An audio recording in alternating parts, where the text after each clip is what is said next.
இத்தனை காலமா நான் அரசியல் பார்த்துருக்கேன். எந்த மாரி ஒரு பிரச்சனையும் வந்ததில்ல. எத்தனை பேரோ கூட்டம் போட்டிருக்காங்க, பிரச்சாரம் பண்ணியிருக்கானுங்க. ஆனா இந்த மாரி ஒரு சம்பவம் நடந்ததில்ல.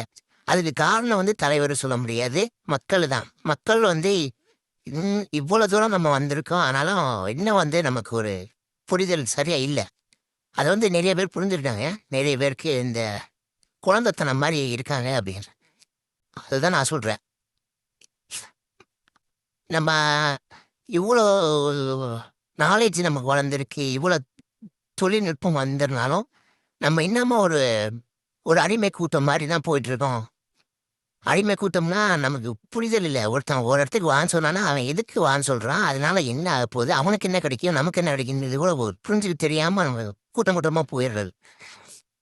இந்த இந்த கூட்டத்துக்கு போறது தான் நம்ம பிரச்சனை.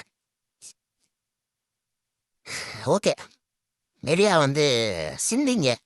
சும்மா ஒரு கூட்டத்துக்கு போட்டு, அப்புறம் என் தலைவர்ன்னு நெறைய பேர் திடீர்னால, இங்க எதுவும் மாறிறக்கூடாது.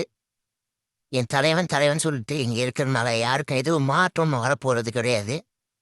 நம்மளோட மனநிலையும், நம்மளோட தெளிவு முடிவும் தான் நம்ம சரியான தலைவர தேர்ந்தெடுக்க முடியும். சும்மா கூட்டத்துல கத்திக்கிட்டு, ஒருத்தவங்க என்ன சொல்றாங்கங்கிறதே நம்ம கேட்கறதில்ல. ஒரு 10 கட்சிக்காரங்க இருக்காங்கன்னா, 10 கட்சிக்காரன் என்ன சொல்றான்? என்ன கொள்கை இருக்கு? என்ன பண்ண போறான்ங்கிறத யாரும் கேட்கறதில்ல. அவன் யாரு? அவன் மூஞ்சி என்ன?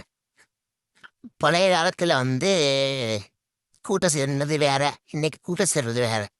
புரிஞ்சுக்கிட்டு சரியான தலைவர தேர்ந்தெடுங்க. ஃபர்ஸ்ட்டு இந்த இந்த தலைவர்கள் தேர்ந்தெடுக்கிறத பெரிய டிசிஷனா ரொம்ப யோசிக்காம, உங்களோட வேலைய பார்த்துட்டு, அப்புறம் பொறுமையா நீங்க கரெக்ட்டா கேஷுவலா உங்களோட அந்த பிரச்சாரம்லாம் முடிஞ்சு கடைசி நேரத்துல யோசிங்க. சும்மா போட்டு கத்திட்டு இருக்காம.